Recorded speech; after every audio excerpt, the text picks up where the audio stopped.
ನಮಸ್ತೆ. ವಾಸವಿ ಸಾಹಿತ್ಯ ಕಲಾವೇದಿಕೆ ಅರ್ಪಿಸುವ ಕನ್ನಡ ಬಲ್ಲವರು ಓದಲೇಬೇಕಾದ ಪುಸ್ತಕದ ಪರಿಚಯಾತ್ಮಕ ಕಾರ್ಯಕ್ರಮದಲ್ಲಿ ಓದ್ತಾ ಇರುವ ಪುಸ್ತಕ ನೆಲೆ ಕೊನೆಯ ಭಾಗ. ನಾವು ಪಾರ್ವತಿ ಅವರ ಡೈರಿನಲ್ಲಿ ಅಂದ್ರೆ ಬರೆದಿದ್ದನ್ನ ಕಾಳೆಗೌಡರು ಓದಿದ್ಮೇಲೆ ಮತ್ತೆ ಇದುವರೆಗೆ ಅವರ ಹೆಂಡತಿಯ ಭಾವನೆಗಳನ್ನ ಹೇಳೋದನ್ನ ನೋಡಿದ್ವಿ.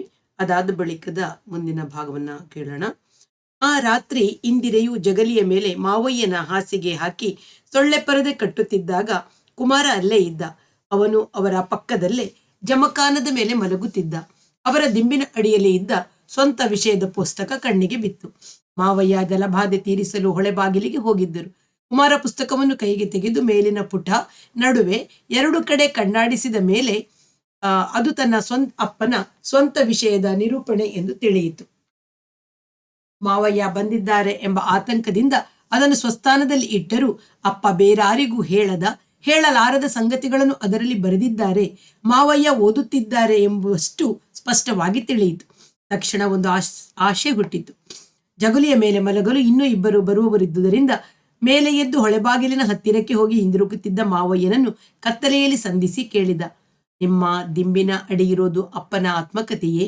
ಒಂದು ಥರಕ್ಕೆ ಅದು ತೀರಾ ಸ್ವಂತದ ಕೆಲವು ವಿಷಯಗಳು, ಭಾವನೆಗಳು ಅಷ್ಟೇ. ನೀವು ಓದಿ ಆದ್ಮೇಲೆ ನನಗೆ ಕೊಡಿ. ಅವರು ಒಂದು ನಿಮಿಷ ಸುಮ್ಮನಿದ್ದರು. ತೋಟದ ಬೇಲಿ, ತೆಂಗಿನ ಮರಗಳು, ಹತ್ತಿರದಲ್ಲೇ ಇರುವ ಊರು ಕತ್ತಲೆಯಲ್ಲಿ ಸ್ತಬ್ಧವಾಗಿದ್ದವು. ಊರಿನ ಬೀದಿ ದೀಪಗಳಲ್ಲಿ ಎಂದಿನಂತೆ ಒಂದು ಬಲ್ಬು ಇರಲಿಲ್ಲ. ಮಾವಯ್ಯ ಎಂದರು, ತೀರಾ ಸ್ವಂತದ ವಿಷಯಗಳನ್ನು ಸ್ನೇಹಿತ ಮಾತ್ರ ಓದಬಹುದು, ಮಗ ಅಲ್ಲ. ಅವನಿಗೆ ಉತ್ಸಾಹಭಂಗ, ತೇಜೋಭಂಗವಾದಂತಾಯಿತು. ಆದರೆ ಮಾವಯ್ಯ ಯಾರನ್ನೂ ಬೇಕೆಂದು ತೇಜೋಭಂಗ ಮಾಡುವವರಲ್ಲ ಎಂದು ಕ್ಷಣ ಅನ್ನಿಸಿತು. ತಾನು ಜಲಬಾಧೆ ತೀರಿಸಲು ಹೋಗುವವನಂತೆ ಹೊಳೆಬಾಗಿಲಿನ ಕಡೆಗೆ ಹೋಗಿ ಆ ಸನ್ನಿವೇಶದಿಂದ ಹೊರಬಂದ.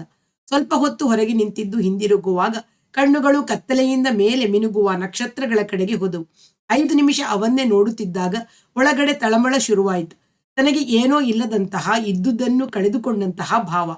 ಜೊತೆಗೆ ಮಾವಯ್ಯನ ಹೋಟೆಲ್ ಕೋಣೆಯಲ್ಲಿ ನೋಡಿದ ಕೋಟಿ ಕೋಟಿ ನಕ್ಷತ್ರ ಸಮೂಹ ತಲೆ ಸುತ್ತು ಬರಿಸುವ ಚಿತ್ರಗಳ ನೆನಪು. ಈ ಮಾವಯ್ಯ ಅಷ್ಟು ಪ್ರೀತಿಯಿಂದ ಇರುತ್ತಾರೆ, ಆದರೆ ನಕ್ಷತ್ರದಂತೆ ಅವರ ಪ್ರೀತಿ ಕಣ್ಣಿಗೆ ಕಾಣುತ್ತದೆ, ತಬ್ಬಿಕೊಳ್ಳಲು ಸಿಕ್ಕುವುದಿಲ್ಲ. ನೋಯಿಸುವ ಇಚ್ಛೆ ಉದ್ದೇಶಗಳಿಲ್ಲದೆಯೇ ನೋವು ಮಿಡಿಯುವ ಮಾತಾಡುತ್ತಾರೆ ಎನ್ನಿಸಿತು. ಹೆಚ್ಚು ಹೊತ್ತು ನಕ್ಷತ್ರಗಳನ್ನು ನೋಡುತ್ತಾ ನಿಲ್ಲುವ ಮನಸ್ಸಾಗದೆ ಜಗುಲಿಗೆ ಬಂದು ಮಲಗಿದ. ಮಾವಯ್ಯ ಆಗಲೇ ಪರದೆಯ ಒಳಗೆ ಬಲಮಗ್ಗುಲಾಗಿ ಮಲಗಿದ್ದಾರೆ. ಕುಮಾರನು ಜಮಖಾನೆಯ ಮೇಲೆ ಮೈ ಚಾಚಿದ. ಜಗಲಿಯ ಮೇಲೆ ಮಲಗಲು ಬರುವ ಹಂದನಕೆರೆಯ ಶಾಮಣ್ಣ, ಮೂದುಡಿ ನಾಗಪ್ಪನವರು ಒಳಗೆ ದೊಡ್ಡ ಭಾವನ ಕೈಯಲ್ಲಿ ಮಾತನಾಡುತ್ತಿದ್ದರು. ಕುಮಾರ ಕಣ್ಣುಗಳನ್ನು ಮುಚ್ಚಿದ. ಮಾವಯ್ಯನ ತಲೆದೆಮ್ಮಿನಲ್ಲಿರುವ ಅಪ್ಪನ ಪುಸ್ತಕವನ್ನು ತಾನೇಕೆ ಓದಬಾರದು?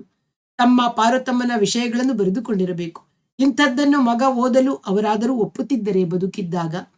ನನಗೆಷ್ಟೋ ಸ್ವಂತ ವಿಷಯಗಳನ್ನು ಅಪ್ಪ ತಿಳಿದುಕೊಳ್ಳಲು ನಾನಾದರೂ ಸಮ್ಮತಿಸುತ್ತಿದ್ದೇನೆ ಎಂಬ ಪ್ರಶ್ನೆ ಬಂದಾಗ ಮಾವಯ್ಯನ ಮಾತಿನ ಔಚಿತ್ಯ ಅರ್ಥವಾಯಿತು. ಆದರೆ ತಕ್ಷಣ ಇನ್ನೊಂದು ಪ್ರಶ್ನೆ ಎದ್ದಿತು. ಹಾಗಾದರೆ ನನಗೂ ಅಪ್ಪನಿಗೂ ಇದ್ದ ಸಂಬಂಧವೆಂಥದ್ದು? ಅಪ್ಪ ತನ್ನನ್ನು ಸಾಕಿದುದು, ಓದಿಸಿದುದು ಇವೆಲ್ಲ ನೆನಪಿಗೆ ಬಂದರೂ ಇವನ್ನೆಲ್ಲ ಕಳೆದ 1 ವಾರದಿಂದ ತಾನು ನೆನಪಿಸಿಕೊಂಡು ಯೋಚಿಸಿ ತನ್ನನ್ನು ಕಾಡುವ ಪ್ರಶ್ನೆಗೆ ಉತ್ತರವಿಲ್ಲವೆಂದು ಪಕ್ಕಕ್ಕೆ ಸರಿಸಿರುವ ನೆನಪು ಬಂತು. ಮಾವಯ್ಯನಿಗೂ ಅಪ್ಪನಿಗೂ ಇದ್ದ ಸಂಬಂಧದ ಸ್ವರೂಪ ಸ್ಪಷ್ಟವಾಗಿತ್ತು. ನನಗೂ ಅಪ್ಪನಿಗೂ ಇದ್ದದ್ದು ಮಾತ್ರ ಸ್ವರೂಪವನ್ನೇ ತಳೆದಿರಲಿಲ್ಲ ಎನ್ನಿಸಿತು. ಅಥವಾ ಇನ್ನು ಮುಂದೆ ತಳೆಯಬೇಕು. ಈ ಪ್ರಶ್ನೆಗಳೇನೋ ಎದ್ದು ನಿಂತವು, ಪರಿಹಾರ ಕಾಣುತ್ತಿರಲಿಲ್ಲ. ಗಾಳಿಪಟಕ್ಕೋ ಕೆಳಗೆ ದಾರ ಹಿಡಿದಿರುವವನ ಕೈಗೂ ಇರುವಂತ ಸಂಬಂಧ ನನ್ನದು ಅಪ್ಪನದು. ಗಾಳಿ ಬೀಸಿದತ್ತ ತೂಗುವುದು. ಒಂದು ನಿಶ್ಚಿತ ಪಥವೇ ರೂಪುಗೊಳ್ಳಲಿಲ್ಲ ಎನ್ನಿಸಿದಾಗ ಅಪ್ಪನನ್ನು ಸುಟ್ಟ ರಾತ್ರಿ ತನಗೆ ಆದ ಕನಸಿನ ನೆನಪಾಯಿತು. ನನಗ್ನಂ ದಹೇತ್ ಎಂದು ಜೋಯಿಸರು ಹೇಳಿ ಬಾಳೆ ಎಲೆ ಕೊಟ್ಟಾಗ ತನ್ನ ಗಮನವು ನೆಟ್ಟು ಹೋದ ಅಪ್ಪನ ಶಿಶ್ನದ ಚಿತ್ರ, ಕನಸಿನಲ್ಲಿ ಅದೇ ಬೆಳೆದು ನಿಂತ ರೂಪ, ತಲೆ ತಿರುಗುವ ಎತ್ತರದ ಅದರ ಮೇಲೆ ನಿಂತ ನಾನು. ಛೆ, ಇವೆಲ್ಲ ಬರೀ ಕಲ್ಪನೆ, ಭ್ರಾಂತಿ, ಇಷ್ಟರಿಂದಲೇ ಅರ್ಥವಾಗುವುದಿಲ್ಲ ಎನ್ನಿಸಿತು. ಅಷ್ಟರಲ್ಲಿ ಒಮ್ಮೆ ಆಕಳಿಕೆ ಬಂತು. ಅಪ್ಪ ಸತ್ತ ನಂತರ ತನಗೆ ರಾತ್ರಿ ಸರಿಯಾಗಿ ನಿದ್ರೆ ಬರುತ್ತಿಲ್ಲವೆಂಬ ನೆನಪಾಯಿತು. ಮಾವಯ್ಯನೇ ಕೊಟ್ಟರೂ ಆ ಪುಸ್ತಕವನ್ನು ನಾನು ಓದುವುದಿಲ್ಲ. ಅದನ್ನು ಓದದೆಯೇ ನಮ್ಮಪ್ಪನನ್ನು ನಾನು ಅರ್ಥ ಮಾಡಿಕೋಬೇಕು ಎಂಬ ವಿಚಾರ ಬಂದಾಗ ತಕ್ಷಣ ಅಪ್ಪ ಸಾಯದಿದ್ದರೆ ಇಂಥ ಪ್ರಶ್ನೆಗಳೇ ಹುಟ್ಟುತ್ತಿರಲಿಲ್ಲ, ಕಾಡುತ್ತಿರಲಿಲ್ಲ ಎಂದೂ ಹೊಳೆದು ತನಗೆ ಇನ್ನೊಂದು ಹೊಸ ಸಂಗತಿ ಹೊಳೆದಂತೆ ಅನ್ನಿಸಿತು. 10ನೆಯ ದಿನದ್ದೇ ಬಹಳ ಮುಖ್ಯ ಕರ್ಮವೆಂದು ಜೋಯಿಸರು ಹೇಳುತ್ತಿದ್ದುದು ಮಾತ್ರವಲ್ಲ, ಆ ದಿನದ ಪ್ರಾಮುಖ್ಯವು ಕರ್ಮವನ್ನು ಬಲ್ಲ ಎಲ್ಲರಿಗೂ ಗೊತ್ತಿತ್ತು. 14ನೆಯ ದಿನ ವೈಕುಂಠಕ್ಕೆ ಸಾಧ್ಯವಾದರೆ ಬರಬಹುದು, ಇಲ್ಲದಿದ್ದರೆ ಬಿಡಬಹುದು. 10ನೆಯ ದಿನ ಬಂದು ಧರ್ಮೋದಕದ ರೂಪದಲ್ಲಿ ತಾವು ಗಳಿಸಿದ ಧರ್ಮದ ಒಂದಂಶವನ್ನು ಮೃತನಿಗೆ ಕೊಟ್ಟು ಅವನ ಮುಂದಿನ ಪ್ರಯಾಣಕ್ಕೆ ಸದ್ಗತಿಗೆ ನೆರವಾಗಬೇಕಾದುದು ತಮ್ಮ ಕರ್ತವ್ಯವೆಂದು ಸುಮಾರು 35-40 ಜನ ನೆಂಟರು ಸ್ನೇಹಿತರು ಬಂದಿದ್ದರು. ಅದೇ ದಿನ ಮೃತನ ಪತ್ನಿಯು ತನ್ನ ಸೌಭಾಗ್ಯವನ್ನು ಪ್ರೇತಕ್ಕೆ ಅರ್ಪಿಸಿ ತಲೆಯನ್ನು ಮುಂಡನ ಮಾಡಿಕೊಳ್ಳುವುದು ನಿತ್ಯವಿಧಿ ನಡೆಯುತ್ತಿದ್ದ ಕೆರೆಯ ಹಿಂಬದಿಯ ಅಶ್ವತ್ಥ ವೃಕ್ಷದ ಹತ್ತಿರ ಧರ್ಮೋದಕ ಕೊಡುವವರ ಸಂದಣಿಯಾಗಿತ್ತು. ಪರಸ್ಪರ ಗುರುತಿದ್ದವರೆಲ್ಲ ಮೃತನ ವಿಷಯ ಮಾತಾಡಿಕೊಂಡು ಧರ್ಮೋದಕ ಕಲಾಪಕ್ಕೆ ಬಂದು ತಮ್ಮ ಸರದಿ ಬರುವುದಕ್ಕೆ ಕಾಯುತ್ತಿದ್ದರು. ಅಂತರಿಕ್ಷವನ್ನೆಲ್ಲ ಬೇಯುಸುತ್ತಿದ್ದ ಬೇಸಿಗೆಯ ಬಿಸಿಲಿಗೆ ಮರೆಯಾಗಿದ್ದ ಅಶ್ವತ್ಥ ವೃಕ್ಷಕ್ಕೆ ತುಸು ದೂರ ಒಂದು ಹುಣಸೆ ಮರದ ಕೆಳಗೆ ಕಾಳಪ್ಪನವರು ಕೂತಿದ್ದರು. ತಾವು ಮಾಡಿರುವುದು ಧರ್ಮವೆಂದು ಏನಾದರೂ ಉಂಟೆ, ಇದ್ದರೆ ಅದರ ಸ್ವರೂಪವೆಂತದ್ದು, ಅದನ್ನು ಮೃತನಿಗೆ ಕೊಡಲು ಸಾಧ್ಯವೇ ಎಂಬ ಪ್ರಶ್ನೆಗಳು ತಲೆಯಲ್ಲಿ ಕೆಲಸ ಮಾಡುತ್ತಿದ್ದಾಗ ಅವರ ಕಣ್ಣು ಮರದ ಎಲೆಗಳ ಸಂದಿನಿಂದ ಕಾಣುತ್ತಿದ್ದ ಸೂರ್ಯನನ್ನು ಗಮನಿಸುತ್ತಿತ್ತು.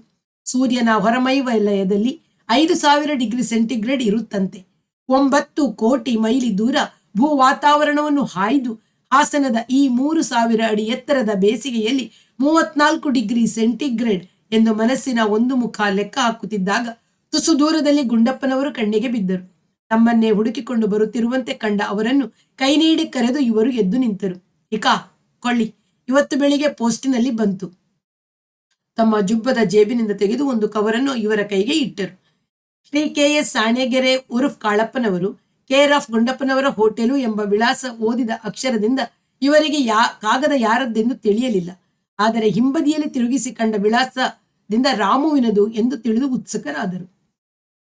ನೋಡಿ ಜವರಾಯಪ್ಪನವರ ಕುಟುಂಬಕ್ಕೆ ನಾನು ಅಂದ್ರೆ ಸಿಟ್ಟು. ಈ ಗುಂಡಪ್ಪ ಗಳಿಸಿರೋದೆಲ್ಲ ಅಧರ್ಮವೇ. ಇವನೆಂತ ಧರ್ಮೋದಕ ಕೊಡಬಲ್ಲ ಅಂತ ಆಕೆಯ ಮನಸ್ಸಿನಲ್ಲಿ ಇರಬಹುದು.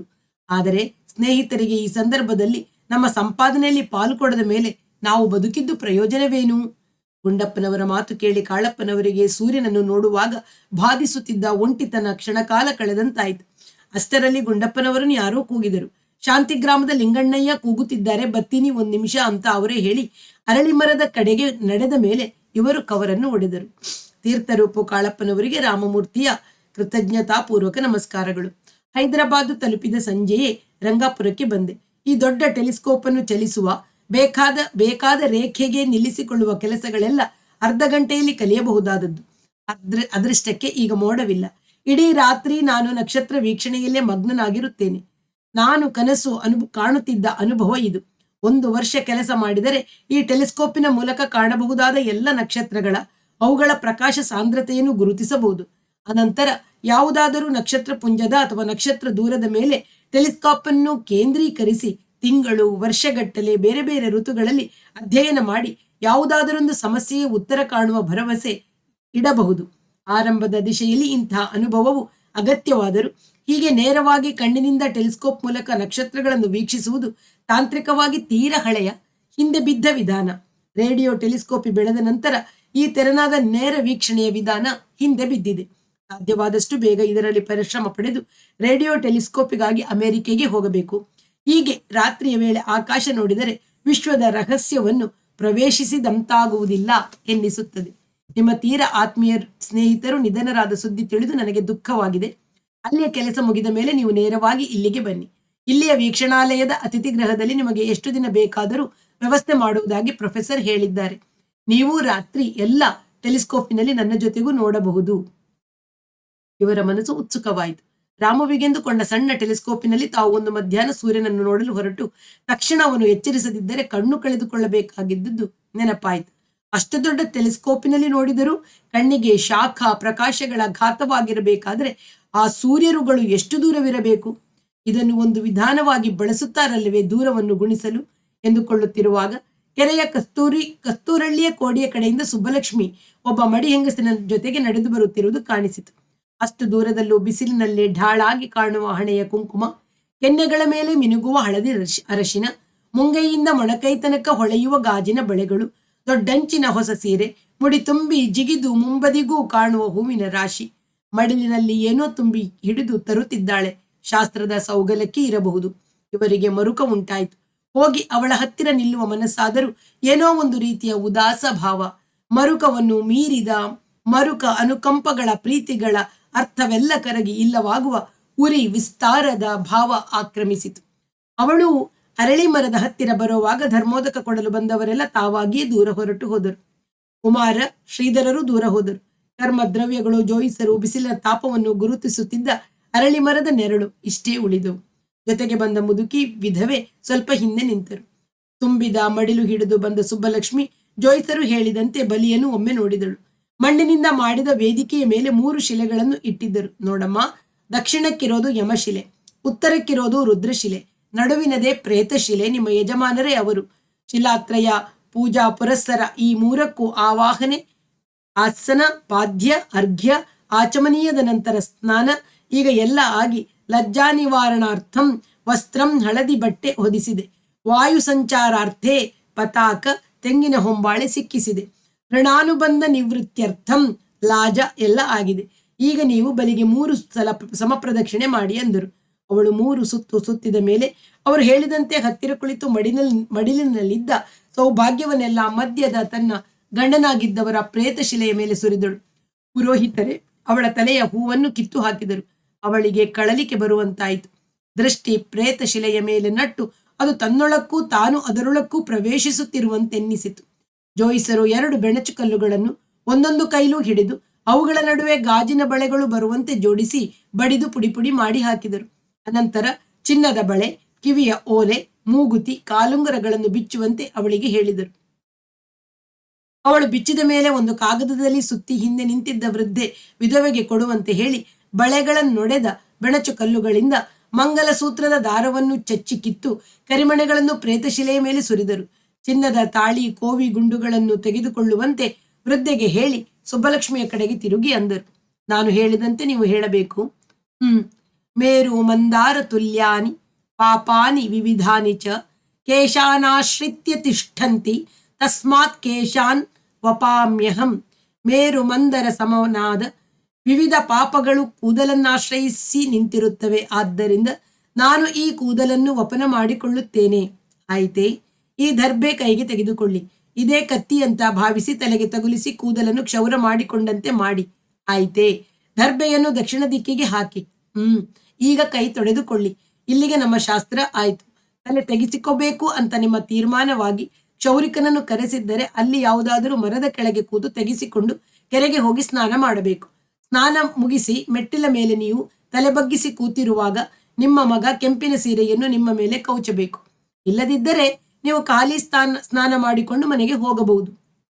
ಸುಬ್ಬಲಕ್ಷ್ಮಿ ಮಾತಿಲ್ಲದೆ ಕೆಳದೆ ಕುಳಿತೇ ಇದ್ದಳು. ಚಿನ್ನದ ಒಡವೆಗಳನ್ನು ಕಾಗದದಲ್ಲಿ ಪೊಟ್ಟಣ ಕಟ್ಟಿಕೊಂಡ ವಿಧವೆ ತಲೆ ತೆಗಿಸೋಲ್ಲ ಅಂತ ತೀರ್ಮಾನವಾಗಿದೆ ಅಂತ ಉತ್ತರ ಹೇಳಿದರು. ಅದು ನಿಮ್ಮಿಷ್ಟ ಈ ಕಾಲದಲ್ಲಿ. ಹಾಗಾದ್ರೆ ನೀವು ಸ್ನಾನಕ್ಕೆ ಕೆರೆಗೆ ನಡೀರಿ. ಕುಮಾರ, ಇನ್ನು ನೀನು ಬಾರಪ್ಪ. ಜೋಯಿಸರು ಗಟ್ಟಿಯಾಗಿ ಕೂಗಿದರು. ಸುಬ್ಬಲಕ್ಷ್ಮಿಗೆ ಮೇಲೆ ಏಳಲಾರದಂತೆ ತನ್ನನ್ನು ಏನೋ ಕಟ್ಟಿ ಹಾಕಿರುವಂತೆ ಆಗಿತ್ತು. ಈಗ ನೀವು ಹೋಗಿ, ಮಗ ಬರುವಾಗ ನೀವು ಇಲ್ಲಿರಬಾರದು ಎಂದು ಜೋಯಿಸರು ಮತ್ತೆ ಹೇಳಿದ ಮೇಲೆ ಎದ್ದಳು. ತಾನು ಭೂಮಿಯ ಮೇಲೆ ನಡೆಯುತ್ತಿದ್ದೇನೆಯೋ ಅಥವಾ ಆಧಾರ ತಪ್ಪಿದ ಅಂತರಿಕ್ಷದಲ್ಲಿ ಹೆಜ್ಜೆ ಹಾಕುತ್ತಿರುವೆನೋ ಎಂಬಂತೆ ಕೆರೆಯ ಏರಿಯನ್ನು ಹತ್ತಿದಳು. ಬೇಸಿಗೆ ಆದರೂ ಅರ್ಧ ಕೆರೆ ನೀರಿತ್ತು. ಹಿಂಬದಿಯಿಂದ ಬಂದ ಮಡಿ ಮುದುಕಿ 5-6 ಮೆಟ್ಟಲಿನ ಮೇಲೆಯೇ ಕುಳಿತಳು. ಸುಬ್ಬಲಕ್ಷ್ಮಿ ಪುಟ್ಟ ಸೀರೆಯಲ್ಲೇ ತೊಡೆಯುದ್ದ ನೀರಿಗಿಳಿದು ಬಗ್ಗಿ ತಲೆ ಪೂರ್ತಿ ಮುಳುಗಿಸಿದಳು. ಮೇಲೆತ್ತಿಸಿ ಹಣೆ ಕೆನ್ನೆಗಳನ್ನು ಉಜ್ಜಿ ಉಜ್ಜಿ ತೊಳೆದುಕೊಂಡಳು. ಸೀರೆ ಇರುವಂತೆಯೇ ಸಾಧ್ಯವಾದಷ್ಟು ಭಾಗ ಮೈಕೈಗಳನ್ನು ತಿಕ್ಕಿ ತೊಳೆದುಕೊಂಡ ನಂತರ ನೀರಿನಿಂದ ಮೇಲೆ ಬಂದಳು. ತಣ್ಣೀರಿನಿಂದ ಒದ್ದೆಯಾದ ಮೈಗೆ ಸುಡು ಬಿಸಿಲು ಹಿತವಾಗಿ ಕಾಣಿಸಿತು. ಈಗ ಎಂದು ಮುದುಕಿಯನ್ನು ಕೇಳಿದಳು. ಮುದುಕಿಗೆ ಗೊಂದಲ. ಈಗೇನು ಮಾಡುವುದು? ಬೇರೆ ಸೀರೆ ತಂದಿಲ್ಲ. ಕೇಶಮುಂಡನವಾಗಿದ್ದರೆ ಕೆಂಪು ಸೀರೆ ತಂದು ಮಗ್ಗ ಕವುಚುತ್ತಿದ್ದ. ಅದನ್ನು ಉಟ್ಟು ಮನೆಗೆ ಹೋಗಬೇಕಾಗಿತ್ತು.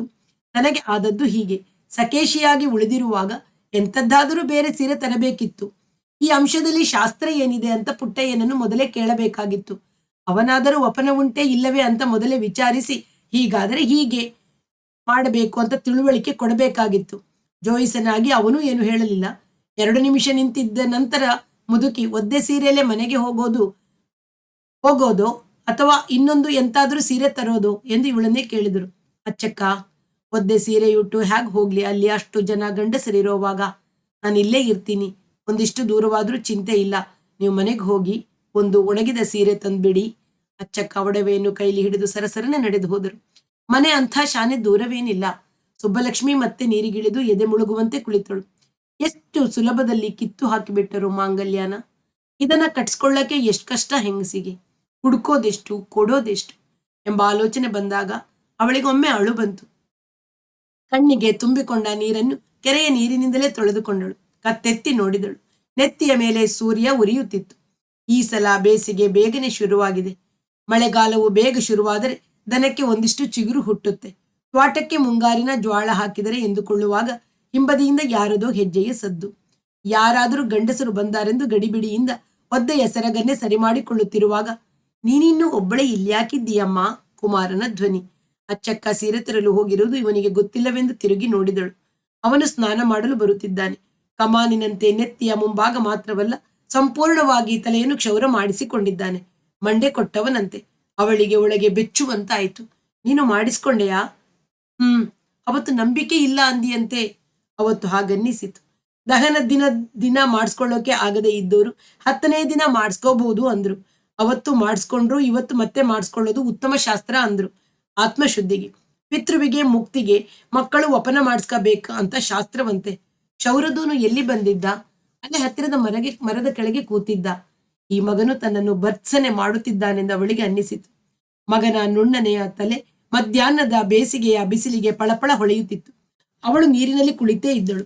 ಸರಸರನೆ ಅವಳಿಗೆ 2 ಮಾರು ದೂರದಲ್ಲಿ ನೀರಿಗೆ ಇಳಿದು 3 ಸಲ ಮುಳುಗಿ ತಲೆಯನ್ನು ಬರಿಕೈಯಲ್ಲಿ ತಿಕ್ಕಿ ಮತ್ತೆ ಮುಳುಗಿ ಎದ್ದು ಒದ್ದೆ ಬಟ್ಟೆಯಲ್ಲೇ ಕಲ್ಲುಗಳನ್ನು ಹತ್ತಿದ.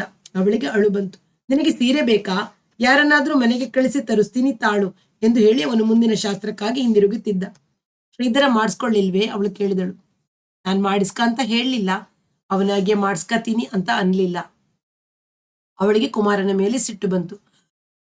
ನಾನು ಕೇಳಲಿಲ್ಲ, ಆದರೆ ಅವನಾಗಿ ಹತ್ತಿರ ಬಂದು, ಅಮ್ಮ ನೀನು ಕೂದಲು ತೆಗೆಸ್ಬೇಡ, ಇದು ಹಳೆ ಕಾಲವಲ್ಲ ಅಂತ ಸಮಾಧಾನ ಹೇಳಲಿಲ್ಲ. ಈಗ ತನಗೊಬ್ಬನಿಗೆ ಕ್ಷೌರದೋರ್ನ ಕರೆಸಿ ತಲೆ ಪೂರ್ತಿ ತೆಗೆಸ್ಕೊಂಡಿದ್ದಾನೆ. ನನ್ನನ್ನು ಹಂಗಿಸಬೇಕು ಅಂತಾನೆ ಮಾಡಿದ್ದಾನೆ ಕೋರೋಮ. ಹೆಂಡತಿ ಹೇಳ್ಕೊಟ್ಟಿರಬೇಕು, ಹೀಗೆ ಮಾಡಿ ನಿಮ್ಮಮ್ಮನಿಗೆ ಅವಮಾನವಾಗಲಿ ನಂಟರಿಷ್ಟರ ಎದುರಿಗೆ ಅಂತ ಎಂಬ ಯೋಚನೆ ಹೊಳೆದಾಗ ಮತ್ತೆ ಅಳು ಬಂತು. ಆದರೆ ಅಳಬಾರದೆಂದು ಮನಸ್ಸನ್ನು ಗಟ್ಟಿ ಮಾಡಿಕೊಂಡಳು. ಮತ್ತೆ ಅಷ್ಟು ಹೊತ್ತು ಕೂತರೂ ಯಾರೂ ಸೀರೆ ತರಲಿಲ್ಲ. ತಾನೇ ಮೇಲೆ ಎದ್ದು ಸೆರಗೋಡಲುಗಳನ್ನು ಸ್ವಲ್ಪ ಸ್ವಲ್ಪವಾಗಿ ಹಿಡಿದು ಬಿಗಿಯಾಗಿ ಹಿಂಡಿ ಉಡುಗೆಯನ್ನು ಸರಿ ಮಾಡಿಕೊಂಡಳು. ಕೆರೆಯ ಏರಿಯ ಮೇಲಿನಿಂದ ತೋಟದ ಸಂಧಿಯ ದಾರಿ ಹಿಡಿದು ನಡೆಯ ತೊಡಗಿದಳು. ಅರ್ಧ ದಾರಿ ಕಳೆಯುವ ಹೊತ್ತಿಗೆ ಸೀರೆ ಅರ್ಧ ಭಾಗ ಒಣಗಿತ್ತು.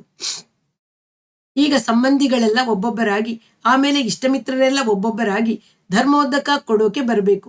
ಜೋಯಿಸರು ಕೂಗಿ ಹೇಳಿದರು, ಯಾಕೆ ಬೇರೆ ಬೇರೆ 2 ಪಂಗಡ?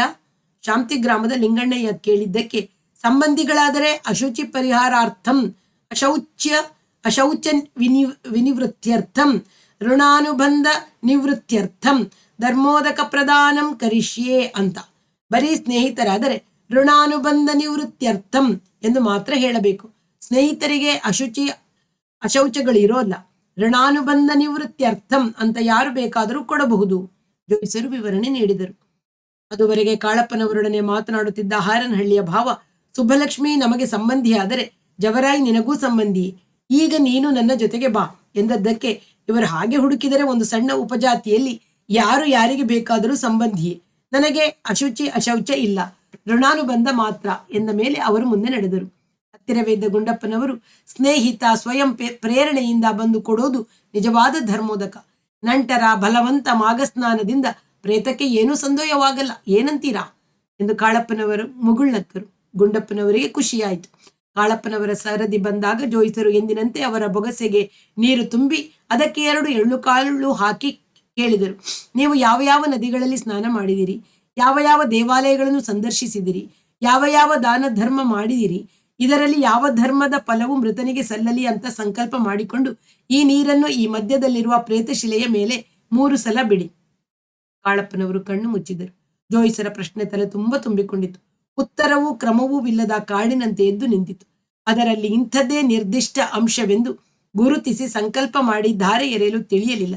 ಮೇಲಾಗಿ ಈ ಕರ್ಮ ಮಾಡಲು ಬಂದಿರುವ ಇನ್ನೂ ಕೆಲವರು ಕಾಯುತ್ತಿದ್ದಾರೆ ಎಂಬ ಅರಿವಿಗೆ ಬೊಗಸೆ ನೀರನ್ನು 3 ಸಲ ಪ್ರೇತಶಿಲೆಯ ಮೇಲೆ ಬಿಟ್ಟು ಜೋಯಿಸರು ಕೊಟ್ಟ ಒಂದು ಕಡಲೆಕಾಳನ್ನು ಬಾಯಿಗೆ ಹಾಕಿಕೊಂಡು ಅಗಿದು ಉಗುಳಿ ತಲೆಗೆ 1 ಹನಿ ತುಪ್ಪ ಸವರಿಕೊಂಡು ಚಿಟಿಕೆ ಸೀಗೆ ಪುಡಿ ನೆಲ್ಲಿಚೆಟ್ಟು ಮೃತ್ತಿಕೆಗಳನ್ನು ಹಚ್ಚಿಕೊಂಡ ಶಾಸ್ತ್ರ ಮಾಡಿ ಸ್ನಾನಕ್ಕೆಂದು ಏರಿ ಹತ್ತಿ ನಡೆದರು. ಕೆರೆಯಲ್ಲಿ ದಬದಬ ಮುಳುಗು ಹಾಕಿ ಎದ್ದು ಬಿಸಿಲಿನಲ್ಲಿ ಮೈ ಒಣಗಿಸಿಕೊಳ್ಳುತ್ತಿದ್ದ ಇನ್ನೂ ಸ್ನಾನಕ್ಕೆ ಬರುತ್ತಿದ್ದ 30-40 ಜನರು. ಯಾಕೋ ಗದ್ದಲವಿಲ್ಲದೆ ಒಂಟಿಯಾಗಿ ಸ್ನಾನ ಮಾಡಬೇಕೆನ್ನಿಸಿತು. ಏರಿಯ ಮೇಲೆಯೇ ಒಂದು ಫರ್ಲಾಂಗ್ ನಡೆದು ಬಿಸಿಲ ಜಳವು ನಿಶ್ಶಬ್ದವಾಗಿ ಅಲೆಯಂತೆ ಎಲ್ಲರನ್ನೂ ದೂಡುತ್ತಿರುವ ಸ್ಥಳಕ್ಕೆ ಬಂದು ನೀರಿಗಿಳಿದರು. ಒಮ್ಮೆ ಮುಳುಗು ಹಾಕಿ ನೀರಿನಲ್ಲಿ ಕೂತಾಗ ಹಾ ಅನಿಸಿತು. ನಾನು ಯಾವ ಯಾವ ನದಿಗಳಲ್ಲಿ ಸ್ನಾನ ಮಾಡಿದ್ದೇನೆ. ಯುರೋಪ್ ಅಮೆರಿಕಗಳ ನದಿಗಳಂತೂ ಸ್ನಾನ ಮಾಡಲಾರದಷ್ಟು ಜನಮಾಲಿನ್ಯ. ಭಾರತದ ಎಲ್ಲಾ ನದಿಗಳನ್ನು ಮಾಡಿದ್ದೇನೆ. ಎಲ್ಲಾ ದೇವಾಲಯಗಳಿಗೂ ಹೆಚ್ಚು ಕಮ್ಮಿ ನಾನು ನೋಡದಿರುವ ಮುಖ್ಯ ದೇವಾಲಯಗಳೇ ಇಲ್ಲವೇನು? ಯಾವ ದಾನ ಧರ್ಮ ಎಂಬ ಕೊನೆಯ ಪ್ರಶ್ನೆ ಬಂದಾಗ ಧರ್ಮವೆಂದರೇನು ಎಂಬ ಮರು ಪ್ರಶ್ನೆ ಎದ್ದು ನಿಂತಿತು. ಯಾಕೋ ಈ ಜಿಜ್ಞಾಸೆಯಲ್ಲಿ ತಲೆಕೆಡಿಸಿಕೊಳ್ಳಲು ಇಷ್ಟವಾಗಲಿಲ್ಲ. ಅಷ್ಟರಲ್ಲಿ ಹಸಿವು ಕಾಣಿಸಿತು. ಧರ್ಮೋದಕ ಕೊಡುವವರು ಉಪವಾಸವಿರಬೇಕೆಂದು ನಿಯಮ. ಆಸನಕ್ಕೆ ಹೋಗಿ ಹೋಟೆಲ್ನಲ್ಲಿ ತಿಂದು ಬಂದಿದ್ದರೂ ನನ್ನನ್ನು ಕೇಳುವವರಿರಲಿಲ್ಲ. ಇಲ್ಲಿಗೆ ಬಂದು ಬೊಗಸೆ ನೀರು ಹಾಕದಿದ್ದರೂ ಆಕ್ಷೇಪಿಸುವವರಿರಲಿಲ್ಲ. ಆದರೂ ಬಂದಿದ್ದರಿಂದ ಒಂದು ಮನಸ್ತೃಪ್ತಿ ಎಂದು ಸ್ನಾನ ಮಾಡಿ ಮೇಲೆ ಬರುವಾಗ ಜವರಾಯಿಗೂ ತಮಗೂ ಇದ್ದರು ನಾನು ಬಂದು ನಿಜವಾಗಿಯೂ ನಿವೃತ್ತಿ ಆಯಿತು ಎನ್ನಿಸಿತು. ಹಿಂದೆಯೇ ಇದ್ದ ಇಲ್ಲ ಅವನು ಮೊದಲು ನಡೆದು ನನಗೆ ದಾರಿ ತಿಳಿಯುವಂತೆ ಮಾಡಿದ್ದಾನೆ ಎಂಬ ಅರಿವು. ತಮ್ಮ ಸಾವು ಖಚಿತವಾಗಿ ಹತ್ತಿರ ಬಂದಿದೆ ಎಂಬ ಭಾವ ಮರುಕಳಿಸಿತು. ಅದರೊಂದಿಗೆ ಸಿಂಫಾನಿ ನರ್ಸಿಂಗ್ ಹೋಮ್ನಲ್ಲಿ ಮಲಗಿದ್ದಾಗ ಒಂದು ಸಮಸ್ಯೆ ನೆನಪಿಗೆ ಬಂತು. ಕಾಡಲು ಆರಂಭವಾಯಿತು. ಬ್ಯಾಂಕಿನಲ್ಲಿರುವ, ಕಂಪನಿಯಿಂದ ಬರುವ ಮತ್ತು ಹೋಟೆಲಿನ ಪಾಲುಗಾರಿಕೆಯಲ್ಲಿ ಎಷ್ಟು ದುಡ್ಡಿದೆ ಎಂದು ಖಚಿತ ಲೆಕ್ಕ ಇನ್ನೂ ಮಾಡಿಲ್ಲ ನಾನು. ಅಂದಾಜು ಅಂಕೆ ಗೊತ್ತಿದೆ. ಸಾಧಾರಣ ಪ್ರಸಂಗದಲ್ಲಿ ಯಾರು ತಾನೇ ತಮ್ಮ ಆಸ್ತಿಪಾಸ್ತಿಯ ಸಮಸ್ತ ವಿವರಗಳನ್ನು ಸಂಗ್ರಹಿಸಿ ತಿಳಿದುಕೊಂಡಿರುತ್ತಾರೆ.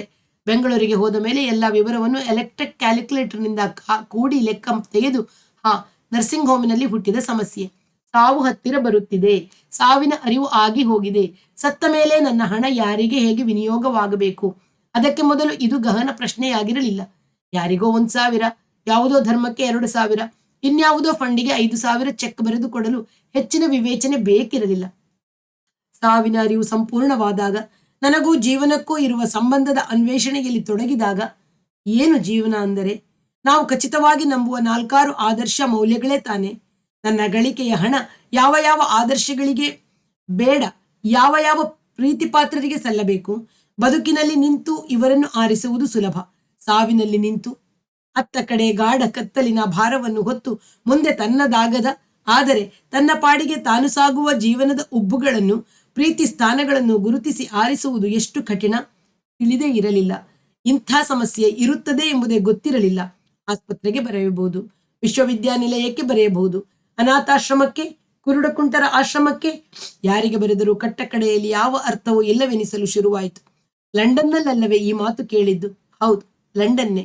ಟ್ರಫಾಲ್ಗರ್ ಸ್ಕ್ವೇರಿನ ಮಾತು ಬಂದಿತ್ತಲ್ಲ, ನೋಡು ಮಿಸೆಸ್ ಥಾಮಸ್, ನಾನು ಸತ್ತ ಮೇಲೆ ನನ್ನ £1,000,000 ಪೂರ್ತಿಯಾಗಿ ಮಾರ್ಜಾಲ ರಕ್ಷಣಾ ಸಮಿತಿಗೆ ಹೋಗಬೇಕು ಅಂತ ಬರೆದು ರುಜು ಮಾಡಿ ರಿಜಿಸ್ಟರ್ ಮಾಡಿಸಿಟ್ಟಿದ್ದೀನಿ.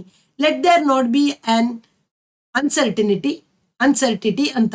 ಬಟ್ ಮಿಸೆಸ್ ಹಿಗಿನ್ಸ್, ಬೆಕ್ಕಿನ ಅಭ್ಯುದಯಕ್ಕೆ ಯಾಕೆ ಅಷ್ಟು ದುಡ್ಡು ಕೊಡ್ತೀಯಾ? ನನ್ನ £1.5 ಬಿಲಿಯನ್ ಶುನಕ ರಕ್ಷಣಾ ಸಮಿತಿಗೆ ಸೇರಲಿ ಅಂತ ಬರೀತೀನಿ. ಬೆಕ್ಕಿಗಿಂತ ನಾಯಿ ಕೃತಜ್ಞ ಪ್ರಾಣಿ. ಕೃತಜ್ಞತೆ ಒಂದು ಅಂಶವಾದರೆ ದಾನವಾಗೋಲ್ಲ.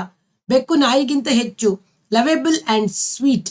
ಬಟ್ ರಿಕ್ವೆಸ್ಟೆಡ್ ಲೇಡೀಸ್, ನನ್ನ ದುಡ್ಡನ್ನ ಪಾರಿವಾಳಗಳ ಅಭ್ಯುದಯಕ್ಕೆ ವಿನಿಯೋಗಿಸೋ ಹಾಗೆ ಮಾಡ್ತೀನಿ. ಕಾರಣ ಏನಂದ್ರೆ, ಪಾರಿವಾಳಗಳಿಲ್ಲದಿದ್ದರೆ ಈ ಟ್ರಫಾಲ್ಗರ್ ಸ್ಕ್ವೇರ್ ಇಷ್ಟು ಇಂಟ್ರೆಸ್ಟಿಂಗ್ ಆಗ್ತಿತ್ತೆ. Mr Edward has a point. ಇಬ್ಬರು ವೃದ್ಧ ಮಹಿಳೆಯರು ಗಂಭೀರವಾಗಿ ಒಪ್ಪಿದಿರಲ್ಲ. ನಾನು ನಕ್ಕಿದ್ದೆ. ಮಾರ್ಜಾಲ ಕುಲ, ಶುನಕ ಕುಲ, ಕಪೋತ ಕುಲಗಳಿಗೆ ಸಂಪತ್ತನ್ನೆಲ್ಲ ದಾನ ಮಾಡುವುದು ಹಾಸ್ಯಾಸ್ಪದವಾದರೆ, ಮಾನವ ಕುಲಕ್ಕೆ ಮಾಡುವುದು ಹೇಗೆ ಅಲ್ಲ. ನಾವು ಈ ಕುಲಕ್ಕೆ ಸೇರಿದ ಪ್ರಾಣಿಗಳಾದ್ದರಿಂದ ಈ ಕುಲದ ಅಭ್ಯುದಯವೇ, ಈ ಕುಲದ ಸುಖೋತ್ಕರ್ಷವೇ ಪರಮ ಪುರುಷಾರ್ಥ ಅಂತ ಯಾಕೆ ತಿಳಿಯಬೇಕು ಎಂಬ ಹಿಂದಿನ ಆಲೋಚನೆಗಳೆಲ್ಲ ನೆನಪಿಗೆ ಬಂದು, ಮಕ್ಕಳುಳ್ಳವರಿಗೆ ಸಾಮಾನ್ಯವಾಗಿ ಇಂಥ ಸಮಸ್ಯೆ ಇರೋದಿಲ್ಲ, ಅವರದ್ದೇ ನೆಮ್ಮದಿ ಎನ್ನಿಸಿತು. ತನ್ನ ಮೊಲೆಯಲ್ಲಿರುವ ಹಾಲು ಯಾರಿಗೆ ಸೇರಬೇಕು ಬಿಡಬೇಕು ಎನ್ನುವ ವಿವೇಚನೆಯ ಭಾರವಿಲ್ಲದೆ ನೆಮ್ಮದಿಯಿಂದ ತನ್ನ ಮರಿಗಳಿಗೆ ಕುಡಿಸುವ ಹೆಣ್ಣು ನಾಯಿಯ ನೆನಪಾಯಿತು. ಹಾಗೆಯೇ ಆಲೋಚನೆ ಕೆಲವು ನಿಮಿಷ ನಿಂತು ಹೋಯಿತು. ತಟಸ್ಥವಾದ ಜಾಗೃತ ಪ್ರಜ್ಞೆ, ಒಳಗೆ ಏನೇನೋ ಕೆಲಸ ನಡೆದ ಭಾವನೆ. ಅನಂತರ ಎಚ್ಚರವಾದಾಗ ದಾನಕ್ಕೆ ವಸ್ತುನಿಷ್ಠ ಅಳತೆಗೋಲುಂಟೆ ಎನ್ನಿಸಿತು. ಜವರಾಯಿಯ ನೆನಪು. ಒಂದು ದಿನವೂ ಅವನು ನನಗೆ ಇಂಥದ್ದು ಬೇಕೆಂದು ಕೇಳಲಿಲ್ಲ, ಮನಸ್ಸಿನಲ್ಲೂ ಬಯಸಲಿಲ್ಲ. ನಾನಾಗಿಯೇ ಕೊಡ ಹೋದರೆ ಕಸಿವಿಸಿ ಪಡುತ್ತಿದ್ದ. ಅವನ 2 ಹೆಣ್ಣು ಮಕ್ಕಳ ಮದುವೆಯಲ್ಲೂ ನಾನು ಅವನಿಗೆ ಕಸಿವಿಸಿಯಾಗದಂತೆ ಕೊಟ್ಟಾಗ ನನಗೆ ಎಂತಹ ನೆಮ್ಮದಿ. ಅಂಥ ಕಡೆ ಸಹಾಯ ಅಲ್ಲ, ಕಿಂಚಿತ್ ನೆರವು ಸಾರ್ಥಕ ಭಾವ ಕೊಡುತ್ತೆ. ಉಳಿದದ್ದೆಲ್ಲ ಲೌಕಿಕ ದಯ ಅನ್ನಿಸಿತು. ಧರ್ಮೋದಕಕ್ಕೆ ಬಂದಿದ್ದವರ ಗುಂಪನ್ನು ಸೇರಿಕೊಳ್ಳಲು ನಡೆದುಕೊಂಡು ಹೋಗುವಾಗ ತಾವು ಬೇಗ ಒಂದು ವಿಲ್ ಮಾಡಿಯೇ ಬಿಡಬೇಕು ಎಂದು ನಿಶ್ಚಯ ಮೂಡಿತು. ಇಲ್ಲದಿದ್ದರೆ ಬಾಕಿ ಪಾಲುದಾರರು ನುಂಗಿಬಿಡುತ್ತಾರೆ. ಕಂಪನಿ ಕೊಡಬೇಕಾದ ಹಣ ಅವರಿಗೆ ಉಳಿಯುತ್ತದೆ, ಬ್ಯಾಂಕಿನದು ಸರ್ಕಾರಕ್ಕೆ. ಛೇ, ಬಿಡಬಾರದು ಎನ್ನಿಸಿದಾಗ ನಾನೇ ಸತ್ತ ಮೇಲೆ ಯಾರಿಗೆ ಸೇರಿದರೇನು, ಯಾರಿಗೆ ಸೇರದಿದ್ದರೇನು ಎಂಬ ಪರಿಪೂರ್ಣ ನಿರ್ಲಿಪ್ತ ಆಲೋಚನೆ ಶುರುವಾಯಿತು. ಈ ಜೀವನದ ಬೇಕುಬೇಡಗಳನ್ನು, ಪ್ರೀತಿಸ್ಥಾನಗಳನ್ನು ಸತ್ತ ನಂತರ ಸ್ಥಿತಿಗೂ ವರ್ಗಾಯಿಸಿ ಆಲೋಚಿಸುವುದೇ ಅಲ್ಲವೇ ಮಾಯೆ ಎಂದರೆ ಎಂಬ ಪ್ರಶ್ನೆ ರೂಪುಗೊಂಡಾಗ ಹೊಸದೊಂದು ತತ್ವ ಹೊಳೆದಂತಾಯಿತು. ಅನಂತರ ಇಂಥದೇ ಭಾವ ಆಲೋಚನೆಗಳು ನನಗೆ ಎಷ್ಟು ಬಾರಿ ಬಂದಿಲ್ಲ. ಇದು ಹೊಸತೇನಲ್ಲ ಎಂದುಕೊಳ್ಳುವಾಗ ಕಾಲು ಸುಡುತ್ತಿರುವ ಅರಿವಾಗಿ ತಾವು ಚಪ್ಪಲಿ ಮೆಟ್ಟಿರಲಿಲ್ಲವೆಂದು ನೆನಪಾಯಿತು. ಹಿಂಬದಿಯ ಬಾಗಿಲಿಂದ ಮನೆಯನ್ನು ಪ್ರವೇಶಿಸಿದ ಸುಬ್ಬಲಕ್ಷ್ಮಿ ಅಷ್ಟರಲ್ಲಿ ಗುಡಿಸಿ ಸಾರಿಸಿ ಮಾಡಿದ್ದ ತನ್ನ ಕೋಣೆಯನ್ನು ಸೇರಿದಳು. ಸಂಜೆ ದೀಪ ಹಚ್ಚುವ ತನಕ ಯಾರೂ ತನ್ನನ್ನು ನೋಡಬಾರದು. ಕೋಣೆಯ ಬಾಗಿಲು ಮುಚ್ಚಿ ಒಂದು ಚಾಪೆ ಹಾಸಿಕೊಂಡು ಮಲಗಿದಳು. ತುಸು ಹೊತ್ತಿನಲ್ಲಿ ನಿದ್ದೆ ಹತ್ತಿತು, ಗಾಢ ನಿದ್ರೆ. ವಾಸ್ತವವಾಗಿ ಸಂಜೆಗೆ ಅಚ್ಚಕ್ಕಯ್ಯ ಕೂಗದಿದ್ದರೆ ಇನ್ನು ಎಚ್ಚರವಾಗುತ್ತಿರಲಿಲ್ಲ. ಅಷ್ಟರಲ್ಲಿ ಧರ್ಮೋದಕ ಕೊಡಲು ಬಂದಿದ್ದವರೆಲ್ಲ ಮನೆಗೆ ಪುಣ್ಯಾಹವಾಗಿ ಅಷ್ಟೋ ಜನರು ಊಟ ಮಾಡಿ ಆಗಿ ಹೋಗಿತ್ತು. ನನಗೆ ಒಂದು ಗೊತ್ತಾಗಲಿಲ್ಲ. ಅಷ್ಟು ಗಾಢ ನಿದ್ರೆ ಕಳೆದ 10 ದಿನದಿಂದ ಮಾತ್ರವಲ್ಲ, 1-2 ವರ್ಷದಿಂದ ಇಂತಹ ನಿದ್ರೆ ಮಾಡಿರಲಿಲ್ಲವೆನ್ನಿಸಿತು. ಅಚ್ಚಕ್ಕ ಊಟದ ಮನೆಯ ಒಂದು ಮೂಲೆಯಲ್ಲಿ ಬಾಳೆ ಎಲೆ ಹಾಕಿ ಬಡಿಸಿದರು. ಆದದ್ದಾಯ್ತು. ನೀನು ಊಟ ಮಾಡಿಬಿಟ್ರೆ ಉಳಿದ ಮಕ್ಕಳನ್ನು ಊಟ ಮಾಡದೆ ಬಿಟ್ಟರೆ ಉಳಿದ ಮಕ್ಕಳನ್ನು ನೋಡ್ಕೊಳ್ಳೋರು ಯಾರು? ಮಕ್ಕಳೇ ಗಂಡನ ಸ್ವರೂಪ ಅಂತ ಭಾವಿಸ್ಕೋಬೇಕು ಅಂತ ಮುಂತಾಗಿ ಹೇಳುತ್ತಾ ಆಕೆ ಬಲವಂತ ಮಾಡಿ ಎಲೆ ತುಂಬ ಇಕ್ಕಿದರು. ಮಜ್ಜಿಗೆ ಅನ್ನ ಮುಗಿಯುತ್ತಿರುವಾಗ ಸುಬ್ಬಲಕ್ಷ್ಮಿ ಕೇಳಿದಳು, ಕುಮಾರ ಎಲ್ಲಿ? ಮಾಸಿಕ ವೈಕುಂಠದ ಸಾಮಾನು ತರೋಕೆ ಹಾಸನಕ್ಕೆ ಹೋದ. ಶ್ರೀಧರನನ್ನು ದೊಡ್ಡ ಭಾವನನ್ನು ಕರ್ಕೊಂಡು. ನಡುವೆ ಲಲಿತಾ ಎಂದಳು, ಇವತ್ತು ಕಾಗೆ ಬಂದು ಪಿಂಡ ತಿನ್ನಲೇ ಇಲ್ವಂತೆ. ಕುಮಾರ ಶ್ರೀಧರ ಎಷ್ಟು ಕೂಗಿದರೂ ಬರಲಿಲ್ಲವಂತೆ. ಕೊನೆಗೆ ಪುಟ್ಟಯ್ಯ ಜೋಯಿಸರು ಇಷ್ಟೊಂದು ಜನ ಸೇರಿರೋದ್ರಿಂದ ಬಂದಿಲ್ಲ, ಆಯ್ತು ನೀರಿಗೆ ಬಿಡೋಣ ಅಂತ ಕೆರೆಗೆ ಬಿಟ್ಟರಂತೆ. ಈ ಮಾತು ಕಿವಿಯಲ್ಲಿ ಬಿದ್ದ 1-2 ನಿಮಿಷದಲ್ಲಿ ಸುಬ್ಬಲಕ್ಷ್ಮಿ ಆ ಕಡೆ ಈ ಕಡೆ ಕೇಳಿ ಮರೆಯುವ ಸಂಗತಿ ಎಂಬಷ್ಟು ಸಾವಧಾನದಲ್ಲಿದ್ದಳು. ಆಮೇಲೆ ಬಲು ಹೆಚ್ಚಿನ ಅರ್ಥ ಅನರ್ಥಗಳು ಕಾಣಿಸತೊಡಗಿದವು. ಎಲ್ಲಿ ಪುಟ್ಟಯ್ಯ ಎಂದಳು. ಜಗಲಿ ಮೇಲೆ ಕೂತು ಕಾಳು ಮಾವನಯ್ಯನ ಕೈಲಿ ಮಾತಾಡ್ತಿದ್ದಾರೆ, ಒಳಗೆ ಕರಿ ಎಂದು ಹೇಳಿ ಕೈ ತೊಳೆದು ಸುಬ್ಬಲಕ್ಷ್ಮಿ ತನ್ನ ಕೋಣೆಗೆ ಸೇರಿದಳು. ಒಳ ಬಾಗಿಲಿಗೆ ಬಂದು ಕುಳಿತ ಜೋಯಿಸರನ್ನು ಈ ಬಗೆಗೆ ವಿವರ ಕೇಳಿದಾಗ, ದಿನ ರೆಡಿಯಾಗಿ ಬರ್ತಿತ್ತು, ಇವತ್ತ್ಯಾಕೋ ಇಷ್ಟು ಜನಕ್ಕೆ ಹೆದರಿ ಇರಬಹುದು, ಬರಲಿಲ್ಲ ಎಂದರು. ನಮ್ಮ ಶ್ರೀಧರ ಹುಡುಗ ಬುದ್ಧಿ ತಲೆ ಒಪ್ಪನ ಮಾಡಿಸ್ಕೊಳ್ಳಲಿಲ್ಲ ಅಂತ ಸಿಟ್ಟಿಗೇನಾದರೂ ಎಂಬ ಪ್ರಶ್ನೆ ಕೇಳುವಷ್ಟರಲ್ಲಿ ತಾನು ಕೇಶ ತೆಗೆಸಿಕೊಳ್ಳಲಿಲ್ಲವೆಂಬ ಸಿಟ್ಟು ಎಂಬ ಅರ್ಥವೂ ತನ್ನ ಪ್ರಶ್ನೆಯಲ್ಲಿ ಅಡಕವಾಯಿತೆಂಬ ಅರಿವಾಗಿ ಅರ್ಧಕ್ಕೆ ನಿಲ್ಲಿಸಿದಳು. ಮೊದಲೆಲ್ಲ ಬರ್ತಿತ್ತಲ್ವೇ, 10ನೇ ದಿನ ಕೇಶ ವಿಸರ್ಜನೆ ಗಂಡು ಮಕ್ಕಳಿಗೆ ಕಡ್ಡಾಯವೇನಿಲ್ಲ, ಮೊದಲನೇ ದಿನ ತೆಗೆಸ್ಕೊಳ್ಳಿಲ್ಲ ಅನ್ನೋ ಲೋಪ ಪರಿಹಾರಾರ್ಥ ಕುಮಾರ ತೆಗೆಸ್ಕೊಂಡ, ಒಳ್ಳೆಯದೇ ಆಯ್ತು. ಈ ಮಾತು ಯಾಕೋ ತನಗೆ ಪೇಚಿನದು ಎನ್ನಿಸಿತು. ಆದರೆ ತಾನು ಕೇಳಬೇಕಾದ ಪ್ರಶ್ನೆಯನ್ನು ಈ ಜೋಯಿಸರಿಗೆ ಅರ್ಥವಾಗುವಂತೆ ಕೇಳುವ ರೀತಿ ತಿಳಿಯದೆ ಒದ್ದಾಡಿ ಸುಮ್ಮನಿದ್ದು ಕೊನೆಗೆ ತಡೆಯಲಾರದೆ, ನಮ್ಮ ಶ್ರೀಧರ ಪ್ರತಿದಿನ ಶ್ರದ್ಧಾಭಕ್ತಿಯಿಂದ ಕರ್ಮ ಮಾಡ್ತಿದ್ನಾ? ಹುಡುಗ ಬುದ್ಧಿ ಎಂದಳು. ಮುಂಜೆಯಾಗದ ಹುಡುಗ, ದಿನ ಅಲ್ಲೇ ಒಂದು ಮೂಲೆಯಲ್ಲಿ ಕೂರಿಸ್ತಿದ್ದೆ, ಇವತ್ತೇ ಅವನದು ಸ್ವಲ್ಪ ಕವಲಾಪ. ಅಲ್ಲದೆ ಹಿರಿಯ ಮಗನಿರುವಾಗ ಕನಿಷ್ಠಂದು ಏನೂ ಇರೋಲ್ಲ, ಅದು ಮುಂಜೆಯಾಗದ ಹುಡುಗ, ಕನಿಷ್ಠಂದೇನಿದ್ದಿದ್ರು ತಾಯಿಗೆ. ನಾಳೆಯಿಂದ ಬುದ್ಧಿ ಹೇಳಿ ಸ್ವಲ್ಪ ಮಡಿ ಮೈಲಿಗೆ ಎಚ್ಚರವಾಗಿರೋ ಕೇಳಿ. 4 ದಿನ ಕರ್ಮ ಕಳೆಯುವವರಿಗೆ ಬರೀ ಹೊಟ್ಟೆಯಲ್ಲಿದ್ರೆ ಏನು ಗಂಟು ಹೋಗಲ್ಲ. ಬೆಳಿಗ್ಗೆ ಎದ್ದು ಕಾಫಿ ಗೀಫಿ ಕುಡ್ದು ಅಂತ ಕಟ್ ಮಾಡ್ತೀನಿ ತಾಳಿ ಎಂದು ಎಚ್ಚರ ಹೇಳುವಾಗ ಅವಳ ಒಳಗೆ ಭಯವೂ ಆಗುತ್ತಿತ್ತು. ಸಕಾಲದಲ್ಲಿ ಬಂದ ತನ್ನ ಮಾತಿನ ರೀತಿಗೆ ತೃಪ್ತಿಯೂ ಆಯಿತು.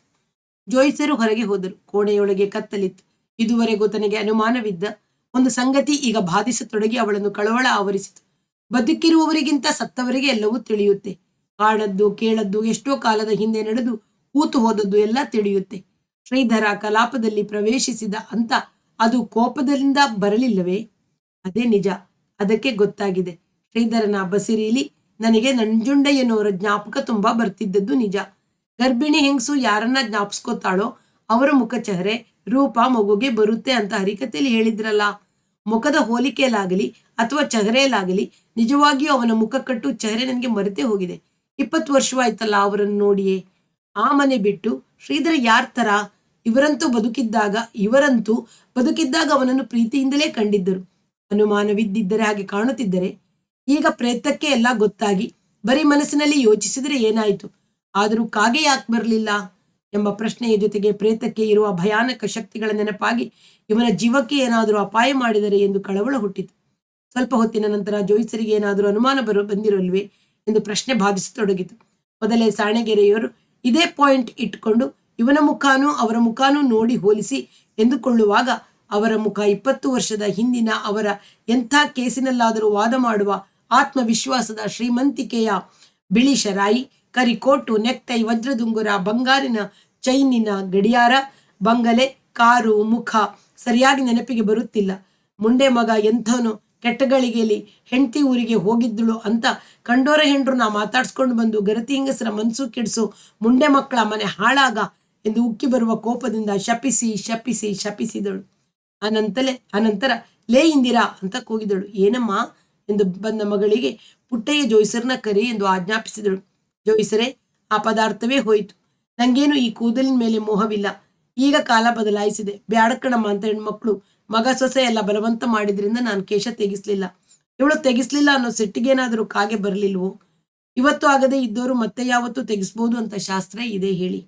ಈ ಕಾಲದಲ್ಲಿ ಯಾರೂ ತೆಗಿಸೋದಿಲ್ಲ, ನೀವು ಯೋಚನೆ ಮಾಡಬೇಡಿ ಎಂಬ ಸಮಾಧಾನ ಹೇಳಿ ಅವರು ಮತ್ತೆ ಕಾಳಪ್ಪನವರ ಜೊತೆ ಮಾತನಾಡಲು ಹೋದರು.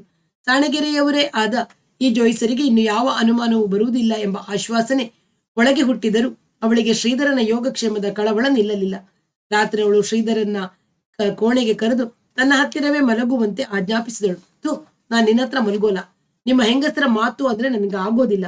ಬೇರೆ ಇನ್ಯಾರು ಇರೋಲ್ಲ ಮಾತಾಡಿ ನಿದ್ದೆ ಕೆಡ್ಸೋಕೆ. ಹ್ಞೂ ಅನ್ನಲ್ಲ. ಅವಳು ಗೋಗರೆದಳು, ಅತ್ತಳು. ಕೊನೆಗೆ ಎತ್ತಿ ಕಪಾಳಕ್ಕೆ ಒಂದೇಟು ಕೊಟ್ಟು, ತಾಯಿಯ ಮಾತು ಅಂದ್ರೆ ಲೆಕ್ಕವೇ ಇಲ್ವಾ ಬಡವಾ ಎಂದಾಗ ಅವನು ಒಪ್ಪಿಕೊಂಡ. 20 ವರ್ಷದ ಹುಡುಗನ ಕೆನ್ನೆಗೆ ಹೊಡೆದದ್ದಕ್ಕೆ ಖೇದವಾಗಿ ಬೆರಳ ಗುರುತನ್ನು ಪರೀಕ್ಷಿಸಲು ಅವನ ಮುಖವನ್ನು ದಿಟ್ಟಿಸಿ ನೋಡಿದಾಗ ಬರೀ ಮನಸ್ಸಿನಲ್ಲಿ ಯೋಚನೆ ಮಾಡಿದ್ದರೆ ಏನಾಗುತ್ತೆ? ಇವರಪ್ಪನ ತರಾನೇ ಇದೆ ಮುಖ. ತಿಳುವಳಿಕೆ ಇಲ್ಲದೆ ತಲೆ ತೆಗೆಸೋಲ್ಲ ಅಂದಿದ್ದೆ. ನಾಳೆ ಕ್ಷೌರದನ್ನ ಕರೆಸಿ ತೆಗೆಸ್ಕೊ ಅಂತ ಹೇಳ್ತೀನಿ. ಈಗ ಸ್ವಲ್ಪ ಸಮಾಧಾನವಾಗಲಿ ಎಂದು ನಿಶ್ಚಯಿಸಿಕೊಂಡಳು. ಆ ದಿನ ಎಲ್ಲರಿಗೂ ಊಟವಾದದ್ದೇ ಸಂಜೆಯ ಹೊತ್ತಿಗೆ ಮನೆಯಲ್ಲಿ ಉಳಿದವರು ಕೂಡ ರಾತ್ರಿಯ ಊಟ ಬೇಡವೆಂದರು. ಕಾಳಪ್ಪನವರು ಒಂದು ಲೋಟ ಹಾಲು ಸಾಕೆಂದರು. ಹಾಸನಕ್ಕೆ ಹೋಗಿದ್ದ ಕುಮಾರ, ಶ್ರೀಧರ, ಸುಬ್ಬಣ್ಣ ಇನ್ನೂ ಬಂದಿರಲಿಲ್ಲ. ಕಾಳಪ್ಪನವರು ಹೊಳೆಬಾಗಿಲು ದಾಟಿ ಹೊರಗೆ ಬಂದು ಹೊಲದ ಪಕ್ಕದ ದಿಬ್ಬದ ಮೇಲೆ ಕುಳಿತರು. ರಾತ್ರಿಯಾಗಿ ಆಕಾಶದಲ್ಲಿ ರಾಶಿ ರಾಶಿ ನಕ್ಷತ್ರಗಳು ಹರಡಿದ್ದವು. ಅವನ್ನು ನೋಡಿದಾಗ ಪ್ಲಾನೆಟೇರಿಯಂ ನೆನಪು. ಸುತ್ತ ಕವಿಯುವ ಕತ್ತಲೆಯಲ್ಲಿ ತಲೆಯ ಮೇಲೆ ಗೋಳಾಕಾರದಲ್ಲಿ ಪ್ರಕಾಶಿಸುವ ನಕ್ಷತ್ರ ಸಮೂಹದ ಭಾಸ. ಇಡೀ ಸಭಾಂಗಣದಲ್ಲಿ ನಾನೊಬ್ಬನಿ. ನನ್ನನ್ನು ಸುತ್ತುವರೆದ ಕೋಟಿ ಕೋಟಿ ಜ್ಯೋತಿರ್ವರ್ಷ ವಿಸ್ತಾರದಾಚೆಯ ಕೋಟಿ ಕೋಟಿ ನಕ್ಷತ್ರಗಳ ನಡುವೆ ನಾನೊಬ್ಬನೇ ಎಂಬ ಭಾವ. ನಿಂತ ಕಡೆ ನಿಲ್ಲದೆ ಒಂದೊಂದು ತಾರಾ ಸಮೂಹವು ಬೇರೆ ಯಾವುದೋ ಸಮೂಹದ ಸುತ್ತುವ, ಒಂದೊಂದು ನಕ್ಷತ್ರವು ಬೇರೊಂದನ್ನು ಪ್ರದಕ್ಷಿಣೆ ಹಾಕುವ ಸಂಚಲನೆಯ ನಡುವೆ ತಾನು ತೇಲಿ ತೇಲಿ ಪಯಣಗೈಯುತ್ತಿರುವ ಅನಿಸಿಕೆ. ಒಂದು ತೆರನಾದ ದಿವ್ಯ ಏಕಾಂಗಿತನ. ಆ ನಕ್ಷತ್ರಗಳ ವಿವರಗಳೆಲ್ಲ ನನ್ನ ಮನಸ್ಸಿನಲ್ಲಿ ಉಳಿಯುವುದು ಹೇಗೆ ಸಾಧ್ಯ? ಆದರೂ ಯಾಕೆ ಹೋಗುತ್ತಿದ್ದೆ ಅಲ್ಲ, ಹೋಗುತ್ತೀನಿ ಹಠ ಹಿಡಿದವನಂತೆ. 8 ವರ್ಷದ ಹಿಂದಲ್ಲವೇ ಫ್ರಾಂಕ್ಫರ್ಟಿನಲ್ಲಿ ರಾತ್ರಿ ವಿಮಾನ ಹಿಡಿಯಬೇಕು. ಮಧ್ಯಾಹ್ನವೆಲ್ಲ ಬಿಡುವಿತ್ತು. ಸುಖವಾಗಿ ಟರ್ಕಿಶ್ ಬಾತ್ ಮಾಡಿಕೊಳ್ಳುವ ಅವಕಾಶ. ತುಂಬು ಪ್ರಾಯದ ಬೆತ್ತಲೆ ಜರ್ಮನ್ ಹುಡುಗಿಯರ ಕೈಯಿಂದ ಮೈಕೈಗಳಿಗೆ ಮಾಲಿಶ್ ಮಾಡಿಸಿಕೊಂಡು 1, 2, 3 ಮೈಥುನ ಮಾಡುವ 100 ವರ್ಷದ ಮುದುಕರಲ್ಲೂ ಪ್ರಾಯ ಪ್ರಚೋದಿಸುವಷ್ಟು ಪರಿಣತೆಯರಾದ ಹುಡುಗಿಯರನ್ನು ಅನ್ನಲಿಲ್ಲವೇ ಹ್ಯಾನ್ಸ್? ಅದನ್ನು ಬಿಟ್ಟು ಪ್ಲಾನೆಟೋರಿಯಂಗೆ ಕರ್ಕೊಂಡು ಹೋಗುವಂತ ಒತ್ತಾಯ ಮಾಡಿ ಯಾಕೆ ಈ ಆಕರ್ಷಣೆ? ಆಕಾಶದ ಅಗಾಧತೆಯಿಂದ ಹುಟ್ಟುವ ಬೆರಗನ್ನು ಪದೇ ಪದೇ ಚಪ್ಪರಿಸುವ ರುಚಿಯೇ ಎಂದು ಕಣ್ಣು ಮುಚ್ಚಿಕೊಂಡರು. 2-3 ನಿಮಿಷದಲ್ಲಿ ಅನ್ನಿಸಿತು, ಅದಲ್ಲ. ನಿರ್ಲಕ್ಷ್ಯದಿಂದ ಉರಿಯುತ್ತಾ ಹರಡಿಕೊಂಡಿರುವ ನಕ್ಷತ್ರಗಳ ಅಸಂಖ್ಯತೆಯ ನಡುವೆ ನಾನೊಬ್ಬ ಹೇಳು ಕೇಳುವರಿಲ್ಲದ, ಹಿಂದು ಮುಂದಿಲ್ಲದ ಏಕಾಂಗಿ ಎಂಬ ಭಾವವನ್ನು ಪ್ರಚೋದಿಸುತ್ತಿದೆ ಎಂಬ ಆಕರ್ಷಣೆ ಇರಬಹುದು ಎನ್ನಿಸಿತು. ಅದೇ ನಿಜವಿರಬಹುದು. 2 ಗಂಟೆ ಮೊದಲೇ ವಿಮಾನ ನಿಲ್ದಾಣಕ್ಕೆ ಓಡಿ ಹೋಗಿ ರೆಕ್ಕೆಗಳ ವಲಯವನ್ನು ಬೇಡವೆಂದು ಮುಂಬದಿಯ ಕಿಟಕಿ ಜಾಗ ಕೇಳಿ ಮಾಡಿಸಿಕೊಂಡು ರಾತ್ರಿಯಾದರೆ ನಕ್ಷತ್ರವನ್ನು, ಹಗಲಾದರೆ ಭೂಮಿ ಮೋಡಗಳನ್ನು, ಸಾಗರ ಆಕಾಶಗಳನ್ನು ಬೆರೆಯುವ ವಿಚಿತ್ರ ಗೋಳಗಳನ್ನು ನಿರೀಕ್ಷಿಸುತ್ತಾ ಕೂರುವುದಾದರೂ ಯಾಕೆ ಎಂದು ತಡಕಿಕೊಳ್ಳುತ್ತಿರುವಾಗ, ಅಂದರೆ ಲಾಸ್ ಏಂಜಲೀಸ್ನಿಂದ ಟೋಕಿಯೋಗೆ ಹೋದಾಗ ಆದದ್ದು ಮೊದಲ ಅನುಭವವಲ್ಲ. ಆ ಪ್ರವೃತ್ತಿ ನನ್ನಲ್ಲಿ ಮೊದಲಿನಿಂದ ಇತ್ತು ಎಂಬ ಅರಿವಾಯಿತು. ಅದೇ ಕ್ಷಣದಲ್ಲಿ ಇದ್ದಕ್ಕಿದ್ದಂತೆ ಒಂದು ವಿಚಾರ ಹುಟ್ಟಿತು. ನನ್ನ ಊರು ಅಲ್ಲ, ಜಿಲ್ಲಾ ಕೇಂದ್ರ ಹಾಸನ.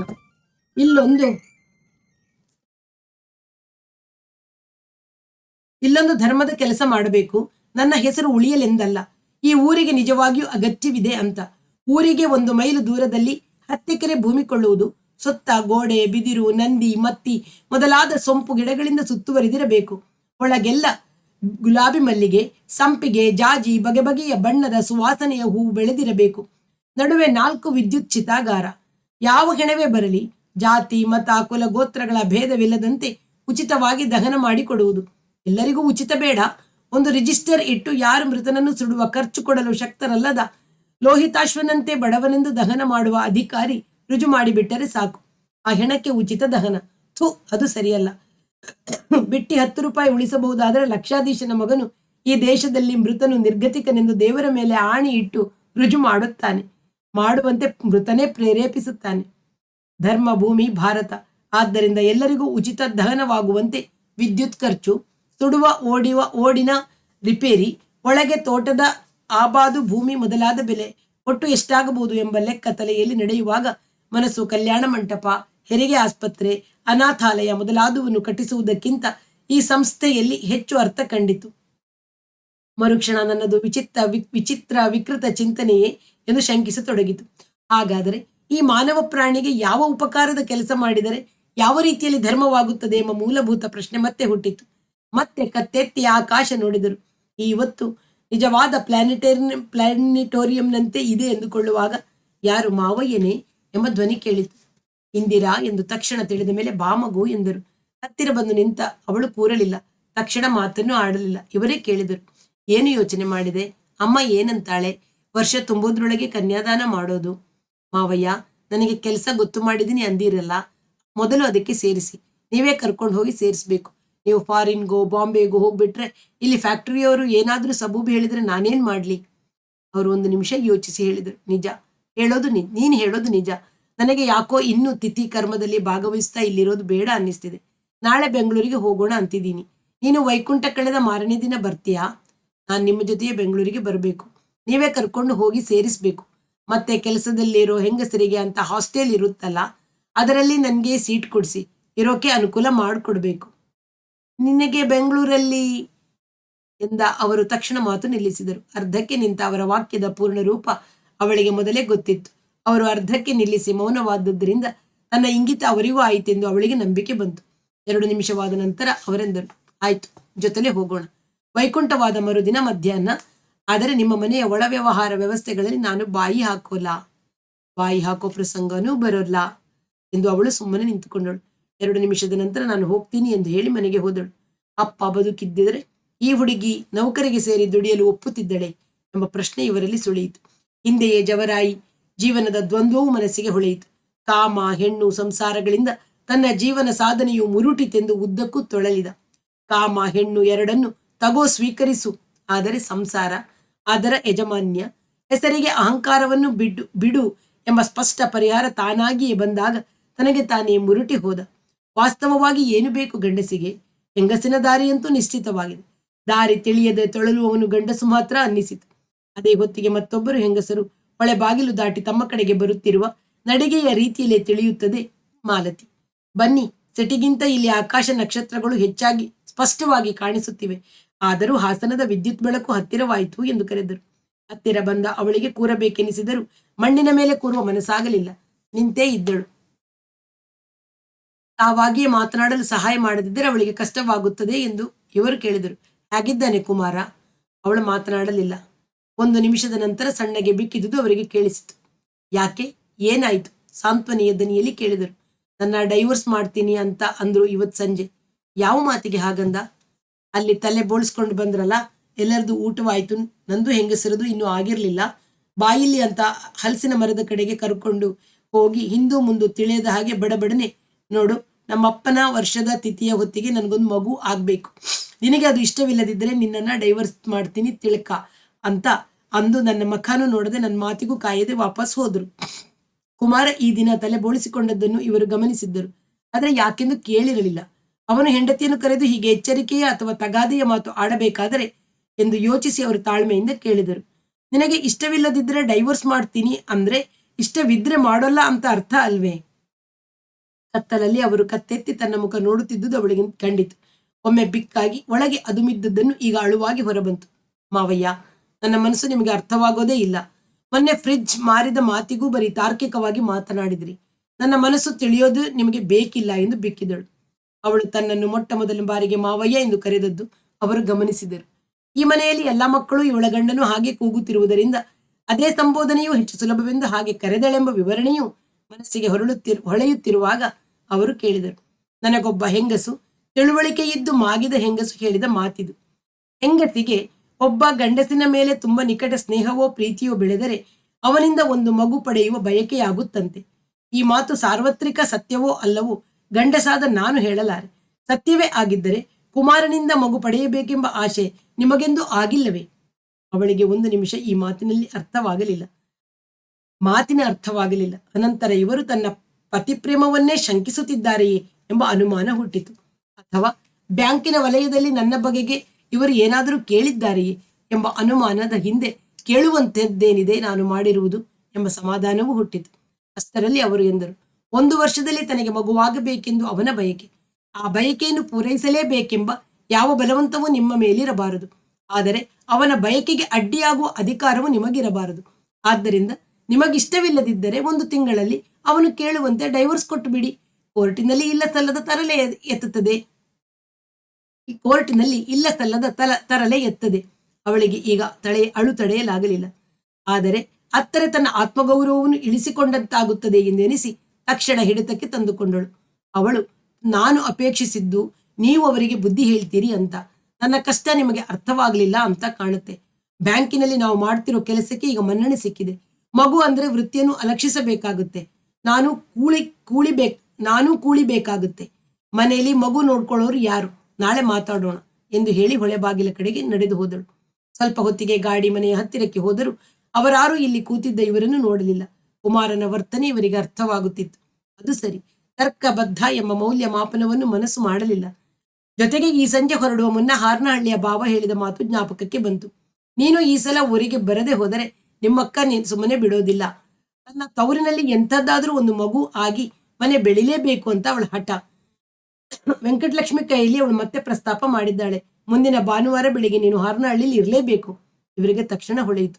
ಒಂದು ಮಗ ಹುಟ್ಟಿಸಿ ಬಿಟ್ಟರೆ ವಿಲ್ ಬರೆಯುವ, ಯಾರಿಗೆ ಯಾವ ಉದ್ದೇಶಕ್ಕೆ ದಾನ ಕೊಡುತ್ತೇನೆಂದು ನಿರ್ಧರಿಸುವ ಹೊಣೆ ಸುಲಭವಾಗಿ ತಪ್ಪುತ್ತದೆ. ಪಾಪ ತಿಮ್ಮುಗೆ ಇವೆಲ್ಲ ಪ್ರಶ್ನೆಗಳು ತಿಳಿಯೋಲ್ಲ ಎಂದುಕೊಂಡಾಗ ಮತ್ತೆ ಕುಮಾರನ ವರ್ತನೆಯ ನೆನಪು. ಇದ್ದಕ್ಕಿದ್ದಂತೆಯೇ ಎಂಥ ಬದಲಾವಣೆಯಾಗಿದೆ ಅವನಲ್ಲಿ. ಎಷ್ಟು ದಿನವಿರಬಹುದು ಈ ಭಾವೋದ್ವೇಗವೋ ಅಥವಾ ಸ್ಥಾಯಿ ಮನೋಭಾವವೋ ಎನ್ನುವಾಗ ಶರ್ಟಿನ ಜೇಬಿನಲ್ಲಿದ್ದ ರಾಮುವಿನ ಕಾಗದ ಎದೆಗೆ ಸ್ಪರ್ಶಿಸಿದಂತಾಯಿತು. ಮತ್ತೊಮ್ಮೆ ಓದಬೇಕು ಎಂದುಕೊಳ್ಳುತ್ತಿರುವಾಗ ಅದರ ಮೊದಲ ಸಾಲು ಅವನು ತನ್ನನ್ನು ಸಂಬೋಧಿಸಿರುವ ಬಗೆಗೆ ನೆನಪಿಗೆ ಬಂತು. ತೀರ್ಥರೂಪು ಕಾಳಪ್ಪನವರಿಗೆ ಎಂದು ಬರೆದಿದ್ದಾನೆ.